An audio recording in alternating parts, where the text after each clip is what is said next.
Bismillahirrahmanirrahim. Assalamualaikum warahmatullahi wabarakatuh. Halo, apa kabar teman-teman? Mudah-mudahan sehat dan bahagia senantiasa. Ketemu lagi dengan saya Astrid Dwi Andriani dalam mata kuliah hubungan eksternal.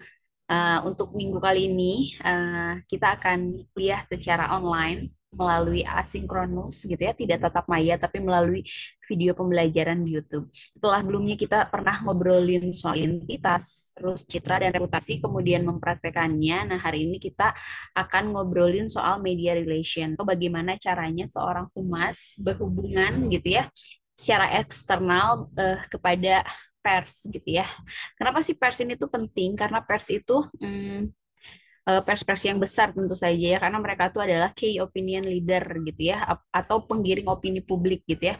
Kalau dulu disebutnya opinion leader gitu ya, penggiring opini publik, kalau sekarang banyak juga gitu ya, selain media yang konvensional seperti misalkan kompas.com, vivanews.com, sekarang disebutnya call gitu ya. Banyak sekali call-call yang bertebaran di mana-mana.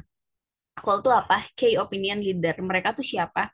Mereka tuh adalah influencer-influencer, selebgram-selebgram yang atau YouTuber yang pengikutnya banyak sekali, misalkan 1 juta, 2 juta, 3 juta, atau belasan juta, yang mana opininya didengar sama orang lain, diikutin, diduplikasi gitu ya.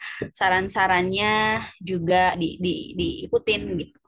Bahkan sampai saat ini apa ya, profesi influencer itu juga jadi profesi baru gitu ya, yang muncul yang 5 tahun atau 10 tahun yang lalu kan nggak ada gitu ya.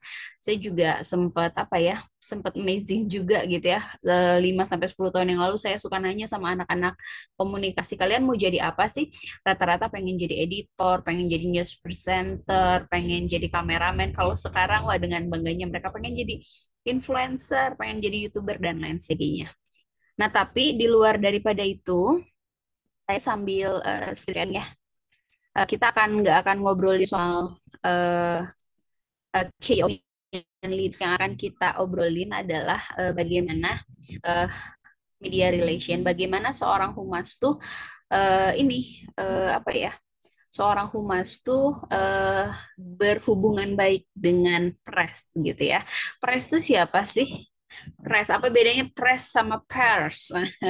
Apa bedanya pers sama wartawan? Apa bedanya wartawan sama reporter gitu ya? Nah, press itu adalah media gitu ya, media tempat sebuah berita dipublikasikan. Kalau dulu media konvensional tuh dulu tuh ada, kita sama-sama tahu ada eh, radio, televisi, majalah, terus apa lagi ya, koran gitu ya. Disebut pers, pers tuh berasal dari pers yang artinya ditekan. Karena dulu gitu ya, Johannes Gutenberg nemuin mesin cetak pertama kali di Jerman tahun berapa ya, 19 something gitu ya, dengan cara ditekan di pers gitu ya. Pada akhirnya terbentuklah apa ya, eh, lembaran-lembaran apa ya, lembaran-lembaran berita yang dicetak gitu ya. Pertamanya sih itu. Jadi media massa tertua di dunia tentu saja dari koran, kemudian berkembang menjadi radio yang auditif yang bisa didengar, kemudian berkembang juga jadi audiovisual gitu. Nah, sekarang lebih ini lagi, lebih amazing lagi. Kita kenalnya media digital gitu ya. Banyak juga media-media baru yang dipakai sama perusahaan media untuk menyebarluaskan informasi misalkan di TikTok, Instagram, dan lain sebagainya. Nah, si pers ini, nah kita sebagai apa ya, sebagai eh, kalau dulu gitu ya, pas zaman media konvensional kayak radio, televisi, dan koran gitu ya, untuk menyebarluaskan berita tuh butuh reporter gitu ya, terus diseleksi sama redaktur, diseleksi lagi sama redpel atau redaktur pelaksana, baru di ACC sama pimpinan redaksi, di desain sama desain grafis, layouter, baru dicetak. Nah, kalau sekarang zamannya citizen journalism, bahwa setiap orang tuh bisa loh memproduksi konten-konten sendiri, memproduksi berita sendiri, termasuk kita gitu ya, humas gitu ya. Nah, yang apa sih yang diproduksi sama humas? Yang diproduksi sama humas adalah press release gitu ya. Press release tuh adalah siaran pers. Menurut Sumirat dan Ardianto, press release adalah informasi dalam bentuk berita yang dibuat oleh humas atau PR suatu organisasi atau perusahaan yang disampaikan kepada pers untuk dipublikasikan. Nah, kenapa sih kita nggak ngepublikasiin sendiri gitu ya? Kenapa sih harus repot-repot pakai media besar gitu ya? karena berhubungan sama daya jangkau. Bisa jadi misalkan kita juga punya sih Instagram, tapi Instagram kita pengikutnya baru 4K, misalkan baru 4.000, sedangkan vivanews.com gitu ya, eh apa ya, punya pengikutnya 12 juta gitu. Nah, fungsinya press release ini adalah untuk menjangkau audiens seluas-luasnya gitu ya, dibanding yang kita punya gitu.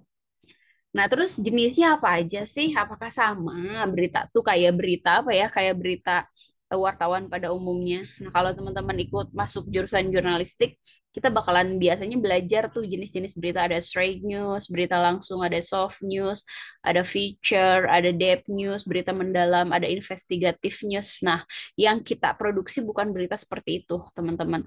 Tapi yang kita produksi adalah berita-berita yang berhubungan dengan perusahaan atau organisasi tempat kita bernaung. Yang pertama, ada banyak versinya lah ya. Nah, tapi setidaknya ini hal general yang bisa kita ambil mengenai jenis-jenis press release. Yang pertama adalah general news. General news itu adalah berita-berita atau informasi umum tentang perusahaan yang ingin di-sharekan gitu ke publik gitu ya.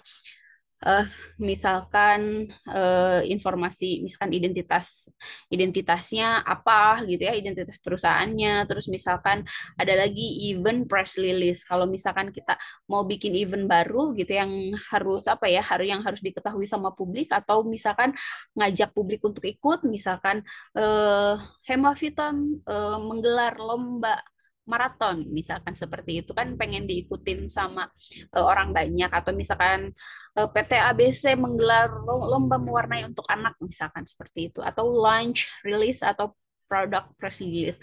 Atau mungkin misalkan perusahaan kita nerbitin ini teman-teman produk baru gitu ya, atau kantor cabang baru gitu yang ingin dipublikasikan sehingga produk itu laku di masyarakat, atau cabang baru eh, apa cabang baru yang kita buka dikunjungi sama masyarakat. Nah, itu jenisnya ya. Kemudian executive staff employee press release. Misalkan kita nunjuk CEO baru atau kepala cabang baru yang juga harus dipublikasikan ke publik biar mereka tahu gitu ya. Itu disebutnya executive staff atau employee press release. Atau misalkan ngadain family gathering, boleh nggak sih? Boleh, masuknya ke sini. Terus juga expert position press release, misalkan gitu ya, Lenovo gitu ya. Lenovo misalkan ya, Lenovo itu sebagai salah satu perusahaan di bidang IT yang terkenal. Nah, misalkan setelah 10 tahun atau 20 tahun dia tetap konsisten gitu ya dengan keahliannya di bidang apa, misalkan laptop atau handphone atau apa gitu ya. Atau rebranding press release, misalkan kita rebranding tuh ngeluarin merek baru, misalkan Danone. Danone kan udah punya Aqua untuk ngebidik apa ya, pasar menengah ke atas gitu. Nah, untuk ngebidik menengah ke bawahnya misalkan mengeluarkan produk fit, misalkan seperti itu ya. Lalu hal apa aja yang harus apa tercantum atau tertuang dalam press release tersebut gitu ya. Nah, tentu saja ya, seperti berita-berita pada umumnya, kita harus menggunakan rumus 5W1H. 5W1H kita sama-sama tahu ya, ada what, when, where, why, who, sama how gitu. Apa, siapa, di mana, kapan, kenapa, dan bagaimana gitu. Nah, biasanya kalau press release ini formatnya straight news. Straight news tuh berita langsung, berita ringkas, berita cepat yang pasti berhubungan sama waktu. Beda lagi sama soft news. Kalau soft news tuh berita ringan tuh yang 5W1 hanya ada di mana-mana, ada di depan, ada di tengah, ada di belakang. Dia mau dibaca minggu depan, bulan depan, dan tahun depan pun masih relate gitu. Nggak ada hubungannya sama waktu. Contoh misalkan, kalau apa ya, kalau soft news itu adalah tips dan trik membuat kolak pisang yang enak. Sekarang bisa dibaca, minggu depan bisa dibaca, tahun depan pun bisa dibaca, misalkan bertepatan sama bulan Ramadan. Tapi kalau straight news, misalkan gini ya, PT ABC apa ya, meluncurkan produk baru, di dalamnya berisi 50% diskon, nah, sampai dengan misalkan tanggal sekian gitu. Nah, kalau sekarang dibaca fresh gitu, fresh news, straight news, straight to the point gitu ya. Tapi kalau minggu depan udah basi, informasinya udah nggak relate atau berlaku lagi gitu, dan pakainya piramida terbalik. Nah, nanti mungkin teman-teman juga udah pernah nyimak ya, tapi nanti kita akan diingatkan lagi. Kenapa sih harus pakai mode piramida terbalik atau pakai straight news? Karena kita nganggap pembaca itu sibuk gitu ya. Nah kan kalau pembaca, kalau kita buka pesan di WhatsApp juga biasanya kalau ada berita-berita informasi kayak gitu, kalau judulnya menarik baru kita klik klik lanjut gitu ya. Bahkan sekarang suka ada clickbait ya. Apa sih, judul yang membohongi gitu ya. Yang penting beritanya menarik. Nah biasanya mereka sibuk, biasanya mereka cuma berapa detik pertama gitu ya. Yang kalau mereka anggap menarik, mereka akan lanjutin gitu. Yang kedua adalah karena apa ya, kalau dulu di apa ya, di media konvensional seperti koran tuh kolom tuh terbatas gitu ya, ruang redaksi itu terbatas, makanya informasi yang apa ya, informasi yang penting ditaruh di depan semuanya, informasi yang paling nggak penting ditaruh di belakang. Kalau misalkan space-nya nggak muat jadinya bisa dipotong gitu, seperti itu. Nah ini adalah struktur penulisan press release. Nah jadi judul itu disebutnya headline gitu ya, atau kepala berita gitu. Kepala berita ini harus yang menarik gitu ya, yang ringkas juga, yang straight to the point. Nah, yang selanjutnya biasanya di baris ada tanggal, deadline gitu ya, atau credit line gitu. Misalkan tanggalnya dirilisnya tanggal berapa gitu ya, penulisnya siapa gitu. Biasanya apa ditulisnya di baris gitu ya. Kemudian ada teras atau lead gitu ya. Nah, telas atau lead inilah yang memuat informasi 5W1H, yang mana pusat perhatian utama pembaca adanya di situ. Kemudian blok utama informasi 5W1H ada di baris ke-1 dan kedua. Nah, setelah itu ada body. Nah, body itu atau isinya ngomongin soal apa sih? Ngomongin soal penjabaran teras atau lead. Jadi informasi-informasi pendukung, boleh harapan gitu ya, latar belakang atau rangkuman gitu ya. Nah, aturan membuat press release gimana aja sih? Yang pertama, tentu saja berisi opini. Sorry, berisi fakta gitu ya, bukan berisi opini gitu ya. Opini itu adalah pendapat penulis, sedangkan fakta apa yang terjadi di lapangan. Tapi opini dari narasumber itu menjadi fakta bagi penulis. Contoh, misalkan ya, gini, di dalam press release itu kita ngobrolin, ngutip misalkan pendapat manajer kita mengenai rilis produk baru. Kata manajer, saya berharap produk ini bisa laku di pasaran. Nah, itu kan pendapat. Pendapat narasumber itu adalah fakta bagi penulis gitu ya, fakta bagi kita. Seperti itu. Jadi yang kita sebutin adalah fakta-faktanya gitu. Jangan opini kita. Misalkan contoh, menurut hemat penulis, produk yang baru dirilis ini sangat memukau. Wah, itu nggak boleh gitu ya. Kemudian pakai judul yang aktif, jangan pakai judul yang pasif. Dan kalau bisa judul tuh ringkas gitu ya, jangan bertele-tele, straight to the point aja. Langsung nanti kita ada contohnya. Kemudian lead atau teras beritanya ringkas gitu ya, 12 sampai 20 kata. Nah, kalau bisa 5W plus 1H-nya terangkum dalam 12 sampai 20 kata. Nanti ada apa? Ada contohnya. Kemudian ekonomis kata. Ekonomis kata tuh apa sih? Jadi kita tuh harus menghilangkan kata-kata yang kalau dihilangin gak ngubah arti. Misalkan pada hari Minggu pagi apa ya, PT ABCD gitu ya, merilis sebuah produk baru yang sangat apa ya, yang sangat revolusioner. Nah, misalkan seperti itu ya. Di ekonomisin lagi, diringkas lagi kata-katanya. Langsung aja eh, pada hari ini gitu ya. Misalkan pada 12 misalkan pada hari Senin gitu ya. PT ABCD merilis produk baru, kata sebuahnya dihapus dan lain sebagainya. Terus nah jangan lupa kalau di akhir cantumkan nama kita sama nomor kontak, karena kan berita yang akan kita buat itu akan kita share gitu ya ke media gitu. Nah, khawatirnya ada sudut pandang lain dari media atau style lain yang bahannya kurang, mereka bisa nanya ke kita by phone. Lalu yang harus dilakukan tentu saja ASAP, as soon as possible gitu. Lebih cepat lebih baik gitu, karena tadi kan balik lagi formatnya Sreg News. Kalau Sreg News tuh timelines gitu ya. Timelines itu berhubungan sama waktu. Kalau misalkan terlalu lama ditunda, beritanya jadi basi. Nah, ini contohnya teman-teman, press release. Nah, ini contohnya ya, jenisnya press release berita gitu ya. Lomba menggambar dan melukis dengan hadiah fantastis dari PT ABCD gitu ya. Nah, ini dari apa? Eh, dari apa ya, dari judulnya sudah tercermin gitu ya isi beritanya apa gitu ya. Dan juga menarik berita ada kata hadiah fantastis. Orang kan jadi bertanya hadiah fantastisnya apa sih, misalkan seperti itu gitu ya. Nah ini leadnya, PT ABC menyelenggarakan event lomba menggambar dan melukis untuk anak-anak di lantai 2 City Mall pada tanggal 14 Maret 2023 lalu. Nah kita ini aja lihat aja kuatnya apa. Kuatnya PT ABC menyelenggarakan event lomba menggambar dan melukis. U-nya siapa? Ya PT ABC sama anak-anak. Where-nya di mana? Di lantai 2 City Mall. When-nya kapan? 14 Maret 2023 misalkan. Nah, how-nya bisa kita simpen di body gitu ya di sini. Ini atau why-nya gitu ya diperuntukkan untuk anak-anak usia 3 sampai 12 tahun. Pemenang akan mendapatkan hadiah berupa uang tunai dan hadiah menarik lainnya. Semua peserta lomba juga akan mendapatkan bingkisan yang menarik. Contohnya seperti itu ya. Nah, jadi di kata-kata pertama, di paragraf pertama dan kalimat pertama harus semua tuh 5W1H. Selanjutnya ini contohnya ya launch release.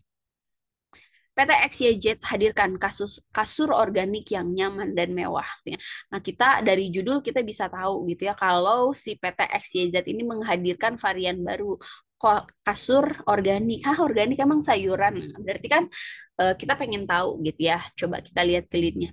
PT XYZ meluncurkan produk kasur terbaru dengan sertifikasi organik. Oh, ternyata organik ini disertifikasi dengan bahan non-toksik, artinya tidak berbahaya di Krakatau Ballroom Senin 22 Maret lalu.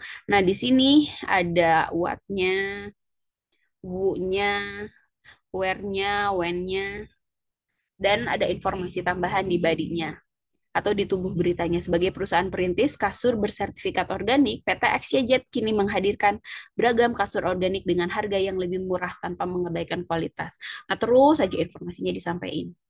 Nah, terus kita juga ini ada jenisnya ini executive staff employee press release.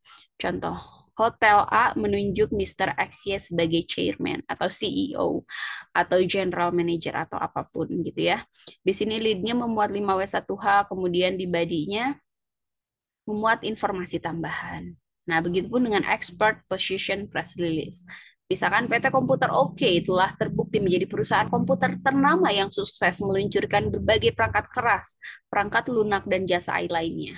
Siaran pers ini menandai 10 tahun berdirinya PT Komputer Oke yang sukses menjawab tantangan di dunia IT atau TI, teknik informatika atau teknologi atau apapun gitu ya. Nah, di sini mungkin aja berhubungan sama apa sih sama 10 tahun anniversary gitu teman-teman. Nah teman-teman silahkan gitu ya di rumah gitu ya masing-masing mencari contoh press release kemudian identifikasi judulnya gitu ya press release dengan apa ya dengan format straight news identifikasi judulnya dan identifikasi lead-nya gitu ya ada nggak sih 5W1H gitu ya kemudian identifikasi lead-nya gitu ya. Kemudian latihan tuh teman-teman apa ya di rumah. Karena kan teman-teman udah jadi PR di sebuah perusahaan nih masing-masing gitu ya. Coba nih bikin press release gitu ya. Mau mau ngeluncurin produk baru, mau nunjuk CEO baru, mau buka cabang baru atau apapun gitu ya. Teman-teman coba apa ya? Coba latihan-latihan di rumah gitu. Kenapa latihan? Karena teman-teman biar bisa nulis press release sendiri yang akan dijadikan tuh tugas UTS ya beberapa minggu di depan gitu ya. Sekian yang bisa saya sampaikan. Mudah-mudahan teman-teman paham apabila jika ada yang ingin ditanyakan, teman-teman bisa share di kolom komentar gitu ya atau ngejapri gitu ya lewat jaringan pribadi ataupun di grup. Sekian yang bisa saya sampaikan. Wabillahi taufiq wal hidayah. Wassalamualaikum warahmatullahi wabarakatuh. Sampai ketemu di perkuliahan selanjutnya. Bye bye.